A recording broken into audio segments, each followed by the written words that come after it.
오늘의 사연 시작합니다. 안녕하세요. 저는 현재 웹툰 작가로 활동 중인 31살 여성이에요. 아직 그렇게까지 유명하지는 않지만 그래도 제 작품을 좋아하는 분들이 늘어가고 있으니 언젠가는 당당하게 포털 사이트에 제 이름이 올라가는 날이 오겠죠? 비록 인지도는 높지 않지만 나름 매니아층을 확보하고 있는 터라 먹고 사는데 크게 지장 없을 정도로는 돈을 벌고 있어요. 거기다 제 평생의 꿈이 바로 웹툰 작가였기에 하루하루가 제게는 그저 행복하기만 하네요. 어린 시절 그때만 해도 인터넷으로 만화를 보는 게 생소했던 때라 저는 힘든 일이 있을 때마다 동네에 있는 조그만 만화방에 자주 들르곤 했죠. 장르를 불문하고 스토리에 빠져서 정신없이 만화책을 읽다 보면 어느새 저를 둘러싸고 있는 모든 근심 걱정은 멀리 사라지더라고요.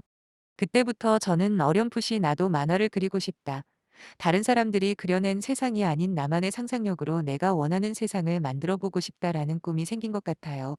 하지만 가정 형편이 매우 어려웠던 제게는 여러 가지 난관들이 곳곳에 도사리고 있었습니다. 참고로 저는 아빠가 안 계세요. 엄마 혼자 저를 낳으셨고 그 후에 재혼을 해서 새아빠와 엄마 사이에서 생긴 여동생이 한 명 있었는데 새아빠마저 몇 년 후에 사고로 돌아가시는 바람에 엄마 혼자서 저와 제 동생 둘을 먹여 살려야 하는 처지에 놓여버린 겁니다. 다행히 외가집이 그럭저럭 형편이 좋으신 덕분에 저와 동생은 외가에서 유년 시절을 보냈어요.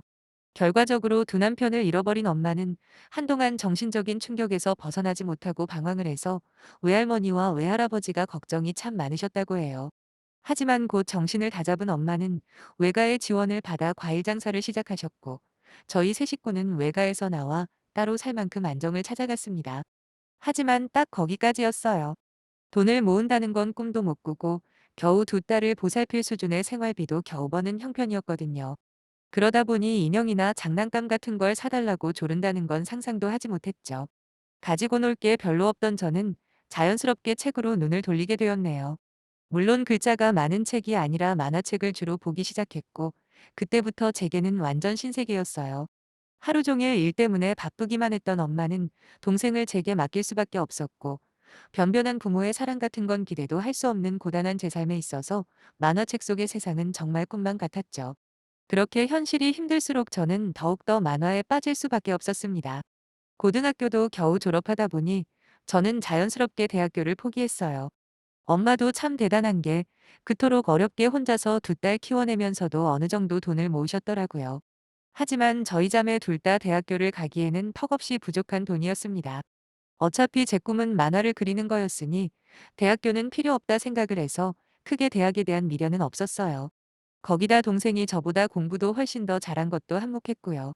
그래서 저는 엄마에게 엄마 나 대학교 안 갈 거야. 못 가는 게 아니고 안 가는 거니까 너무 마음 쓰지 마. 그리고 이제부터 나도 돈 벌어서 우리 지혜 대학교는 내가 보낼 테니까 엄마는 건강관리나 잘해 알겠지? 라고 말을 했어요. 사실 언제부턴가 엄마가 여기저기 아프다고 하셨거든요. 지금 생각해보면 너무도 당연한 결과 아니겠어요? 10년이 넘게 하루도 마음 편히 쉴 틈 없이 일만 하셨는데 어떻게 몸이 성할 리가 있겠습니까? 그렇게 저는 고등학교 졸업하자마자 닥치는 대로 일을 하기 시작했습니다. 서빙 주유소 알바 그리고 편의점까지 얼마를 벌던 무조건 반은 집에 생활비로 보탰고 나머지는 제 미래를 위해 모았죠. 그런데 일이 힘든 거에 비해서 버는 돈이 너무 작은 거예요. 이래서 알바는 알바구나 하며 하루에 1시간만이라도 만화를 그릴 수만 있다면 얼마나 좋을까. 매일 아쉬운 마음을 달래던 그때 고등학교 때 알고 지내던 친구를 통해 고소득 알바가 있다는 정보를 얻게 되었습니다. 그건 바로 골프장 캐디 알바였죠. 면접만 통과하면 지금까지 제가 해왔던 알바들과는 비교도 안 될 만큼 큰 돈을 만질 수 있다는 친구의 말을 듣고 저는 한껏 기뻐했는데 뒤이어 친구가 그러더라고요. 근데 얼굴이랑 몸매가 좀 받쳐줘야 하는데 너 옛날 그대로지? 설마 그새 살찌거나 그런 건 아니지? 라고요. 약간 기분이 상했지만 찬밥 더운 밥 가릴 상황이 아닌 저는 고등학교 때 너가 알던 그 모습 그대로라고 안심을 시켜줬고 친구와 함께 면접을 보러 갔습니다. 근데 한 번에 합격한 저와는 다르게 오히려 친구는 떨어졌더라고요. 친구는 저랑 잘 아는 사이라며 자기가 옆에 있어야 워낙 내성적인 제가 적응하는 데 편하다고 강하게 어필을 하는 바람에 결국 친구도 합격을 하게 되었어요. 그 후로 캐디 알바를 하면서 매일매일이 놀라움의 연속이었습니다. 우리나라에 돈 많은 사람들이 이렇게나 많은 줄 몰랐어요. 누구는 한 달 생활비 걱정에 밤잠을 못 이루는데 또 누구는 하루에 몇백만 원씩 쉽게 쓰는 모습에 엄청난 괴리감과 허탈감이 느껴져서 처음엔 마음 잡기가 쉽지는 않더라고요. 거기다 더 큰 문제는 알게 모르게 은밀한 유혹들이 끊이질 않는다는 겁니다. 나중에야 알았지만 그런 걸 노리고 골프장을 찾는 중년 남성들도 제법 많다고 하더라고요. 저도 사람인지라 눈 딱 감고 한번 받아줄까라는 생각을 안 한 것도 아니에요. 하지만 어릴 때부터 엄마가 저와 동생에게 한 말씀이 있습니다. 어떻게 살던 그건 네 자유지만 나중에 자식 낳았을 때 창피할 것 같은 짓은 절대로 하지 마. 엄마는 다른 건 몰라도 그 부분에 있어서는 니들한테 떳떳하다. 라고요. 그래서 저는 꾹 참았습니다. 두루뭉실하게 넘기지도 않고 차라리 칼같이 선을 그어버렸죠. 한동안 저를 그렇게 귀찮게 하던 더러운 유혹들도 제가 워낙 철벽을 치다 보니 소문이 나서 조금씩 잦아들더라고요. 거기다 그런 짓까지 하지 않아도 이미 제가 벌고 있는 수입이 이전에 하던 알바들과는 비교도 안 될 만큼 많았기 때문에 더 잘 참을 수 있었던 것 같네요. 어느 정도 경제적으로 숨을 돌리게 되자 전 오랜 시간 동안 가슴속에만 묵혀두었던 만화가의 꿈을 다시 꺼내들게 되었어요. 그래서 낮에는 캐디 알바를 하면 저녁에는 만화를 배울 곳을 찾아보는데 제가 사는 곳 근처에는 한 군데도 없는 겁니다. 그러다 알게 되었죠. 책으로 출판된 만화보다는 인터넷으로 보는 웹툰이 대세라고요. 저는 당장에 수소문을 하기 시작했고 마침내 동네에 작은 웹디자인 학원을 발견해서 다니기 시작했어요. 웹툰만 가르치는 곳은 아예 없더군요. 그래서 일단 디자인 프로그램부터 차근차근 단계를 밟아가자 생각을 했던 거였어요. 그렇게 주경야독이라는 말을 몸소 실천하며 오로지 돈만 바라보며 살아오던 제 인생이 달라졌습니다. 그전에는 일에 치이고 사람에 치이는 게 전부였거든요. 하루를 마감하고 자려고 누우면 그렇게 허무할 수가 없었는데 학원을 다니기 시작한 후로는 뭔가 제 목표를 위해 한 걸음 한 걸음 나아가고 있다는 생각이 들었고 그때부터 더 이상 허탈한 감정은 들지 않더라고요. 오히려 오늘 하루도 나를 위해 뭔가 해냈다는 성취감이 가득했죠. 비록 그전보다 잠은 많이 줄여야 했지만 정신적으로는 충만해지는 느낌이었습니다. 그렇게 통장에 쌓이는 잔고만큼 제 실력 또한 늘어갔고 어느 정도 웹툰 작가로 나서볼까 할 만큼 자신감이 생겼을 때 남친을 만나게 되었습니다. 저와 같이 캐디 면접을 본 친구가 소개해줬고요. 친구가 사귀는 남자친구의 지인들 중 한 명이었던 남친은 다른 건 몰라도 돈 많은 집 아들로 통할 정도로 집안이 좋다고 하더군요. 사실 평생 가난에 쩔어 살아온 제게 부잣집 아들이라는 점이 매력으로 작용 안 했다면 거짓말이겠죠. 하지만 그 점을 제외하더라도 남친은 유머 감각도 뛰어났고 대학교도 나름 이름만 들으면 알법한 곳을 나왔으니 제게는 분에 넘치는 남자친구였어요. 물론 남친이 먼저 제게 호감을 보였다는 걸 알게 된 친구가 그러더군요. 진짜 봉잡았다고요. 저도 딱히 부정하지는 않았죠. 검정고시로 고등학교를 졸업하고 집도 별 볼일 없는 저와 누구나 부러워할 만한 배경을 가진 남자친구와는 큰 격차가 있었으니까 인정할 건 인정했습니다. 하지만 그렇다고 주눅이 들거나 기죽지는 않았어요. 비록 정규직은 아니지만 또래보다 훨씬 많은 돈을 버는 직업도 있었고 무엇보다도 제 꿈을 향해 한 발 한 발 나아가고 있잖아요. 지금 당장 돈이 없다고 또 배운 게 없다고 해서 저의 가치가 훼손된다고는 절대 생각하지 않았어요. 거기다 캐디를 하면서 수많은 남자들에게 대쉬도 받고 또 은밀한 유혹들도 많았지만 전 당당히 거절할 만큼 바르게 살고 있다고 자부했기에 고작 돈이 많다거나 좋은 대학을 나왔다는 이유로 남자친구가 저보다 나은 사람이라고는 생각하지 않았습니다. 그런 저의 당당한 태도에 남친이 그러더군요. 다른 여자들과는 완전히 다른 매력을 가지고 있다고요. 하지만 남친 부모님은 그렇게 생각하지 않는 눈치였어요. 한 번은 남친과 데이트를 하다 우연히 시내에서 남친 어머니를 뵌 적이 있거든요. 처음엔 남친만 보셨는지 활짝 웃으며 다가오시던 남친 어머니는 이내 저를 발견하시곤 순간 벌레 씹은 표정이 되는 겁니다. 그러면서 제게 하는 말이 그쪽이 우리 민혁이가 만난다는 그분? 이러시면서 뜬금없는 질문 공세를 하시더라고요. 검정고시로 겨우 고졸이라던데 맞냐? 또는 도대체 무슨 사정이 있었길래 나라에서 보장해주는 기본적인 교육조차 못 받았냐? 뭐 이런 가시가 잔뜩 돋친 질문들만 하는데 남친이 중간에서 끊어주지 않았다면 그날 길거리에서 대판했을지도 모르겠네요. 잘 놀다가라는 말을 남기고 돌아서는 남친 어머니를 보며 전 곧바로 남친에게 우리 결혼은 꿈도 못 꾸겠다. 저렇게 대놓고 싫어하는 걸 드러내시니 말이야 라며 냉소 어린 한마디를 했더니 남자친구가 펄쩍펄쩍 뛰는 겁니다. 엄마가 오늘 예민한가 보다. 대신 아빠는 진짜 쿨하고 괜찮으신 분이라면서 어찌나 자기 아빠 자랑을 하는 건지 아빠가 두 명이나 있었어도 지금은 아무도 없는 제 입장에서는 아빠 자랑을 하는 남친이 참 부럽더군요. 아무튼 저는 그날의 더러운 기분 때문에 남친과 더는 깊은 관계가 되기가 싫어지더라고요. 저를 마치 모자란 사람처럼 쳐다보던 남친 어머니의 눈빛이 한동안 뇌리에서 떠나질 않아서 남친과의 교제까지 다시 생각해봐야 하나 싶었거든요. 그런데 그런 제 생각을 아는지 모르는지 저도 모르게 남친이 그런 말도 안 되는 계획을 세우고 있는지 전혀 몰랐네요. 주말에 근사한 곳에서 기분 전환 시켜준다고 해서 따라 나간 자리에는 생각지도 못한 남친 어머니가 앉아 계시더라고요. 보자마자 숨이 턱 막혔습니다. 전 곧바로 남친을 째려봤죠.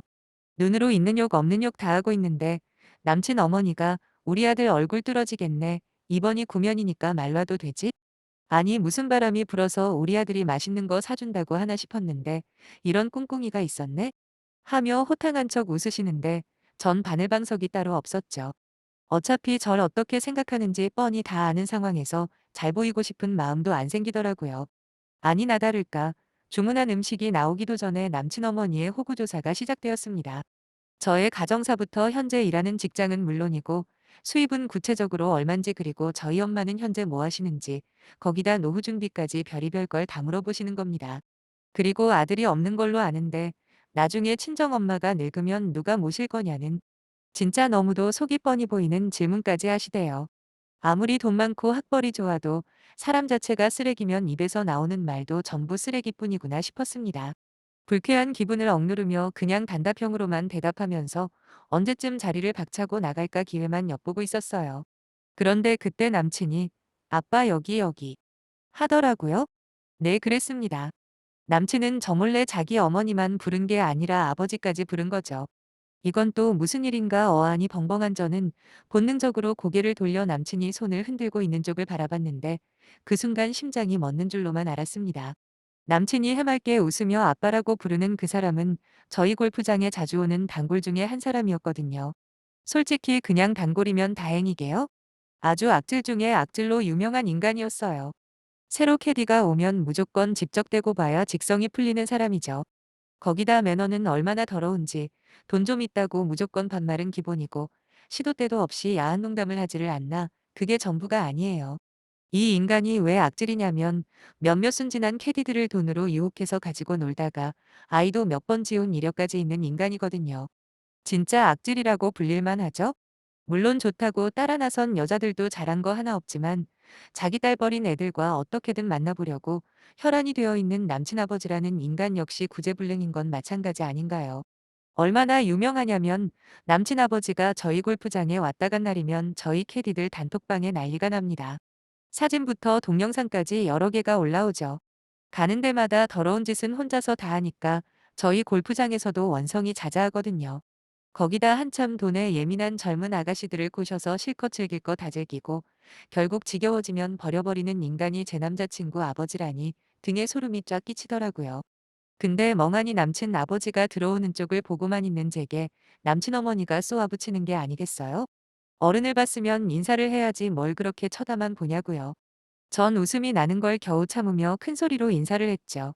저를 보자마자 사색이 돼버린 남친 아버지를 보며 잘 지내셨냐고 물어보니 아무 대답을 못 하더라고요. 그쪽도 저를 한 번에 알아본 거예요. 그렇게 앉지도 못하고 망부석이 돼버린 자기 남편을 보고는 저보고 서로 아는 사이냐 물어보는 남친과 남친 어머니에게 저도 모르게 입에서 돈 많고 학벌 좋은 거 전부 소용없네요. 참 불쌍하게들 사십니다. 자세한 건 본인한테 직접 물어보시고 전 이만 일어날게요. 라고 말하고는 자리에서 일어났습니다. 그랬더니 남친이 지금 무슨 소리 하냐고 갈 때 가더라도 무슨 상황인지는 설명을 하고 가라는 겁니다. 저를 잡고 있는 남친 손을 뿌리치며 소리를 쳐버렸습니다. 니네 아빠한테 직접 물어봐. 어디서 무슨 짓을 하고 다니시는지. 저런 인간을 아빠로 둔 거 평생 후회할 텐데 감당할 수 있겠어? 그리고는 남친 아버지라는 인간을 뚫어져라 쳐다봤지요. 자기도 캥키는 게 많은 건 아는지 연신 헛기침만 하면서 아무 말도 안 하대요. 그냥 이대로 제가 나가주기만을 바라는 것처럼 보이는데 그렇게 해주기에는 왠지 억울한 마음이 드는 거예요. 그래서 이왕 이렇게 된 거 대충 설명을 해줬어요. 제가 알고 있는 것 중에 굵직굵직한 몇 개만요. 아마 믿기 힘들었을 겁니다. 근데 갑자기 남친 어머니가 오히려 제게 욕을 하는 게 아니겠어요? 못 배운 게 어디서 말도 안 되는 누명을 씌우냐고 말이에요. 그 말을 들은 전 바로 핸드폰을 꺼내서 저희 단체톡에 올라온 몇 개의 영상과 대화들 캡처해서 남친한테 보내줬습니다. 나머지는 알아서 판단하라고 말한 다음 뒤도 안 돌아보고 나와버렸죠. 그게 남친과의 마지막 만남이었어요. 애초에 결혼을 생각한 사이도 아니었고, 만남을 계속 유지할지 말지 고민하던 단계라 이별의 후유증 따위는 없더라고요. 오히려 데이트다 뭐다 해서 재미를 준비할 시간이 빠듯했는데, 남친과 헤어진 뒤로 전 원래의 일상으로 돌아올 수 있었어요. 전보다 더 열심히 그림을 그리고 스토리를 구상하며 시간을 보냈습니다. 그 결과 지금의 위치까지 빠르게 올라올 수 있었던 거고요. 물론 캐디 알바는 그만둔 지 시간이 좀 흘렀습니다만, 최근에 들리는 이야기로는 남친 아버지가 건드렸던 여자들 중에 아주 독한 애가 있었나 본데, 각종 성범죄 혐의로 고발을 당해서 아주 집안이 난장판이 되어버렸답니다. 꼴 좋죠 뭐. 자업자득 아닌가 싶네요. 좀 배웠다고 사람 깔보고 돈 좀 있다고 자기들이 아주 대단한 사람이냥 아는 인간들의 말로는 대부분 저렇더라고요. 돈보다는 인성이라는 걸 다시 한번 깨닫는 밤이네요. 그럼 읽어주셔서 정말 감사합니다.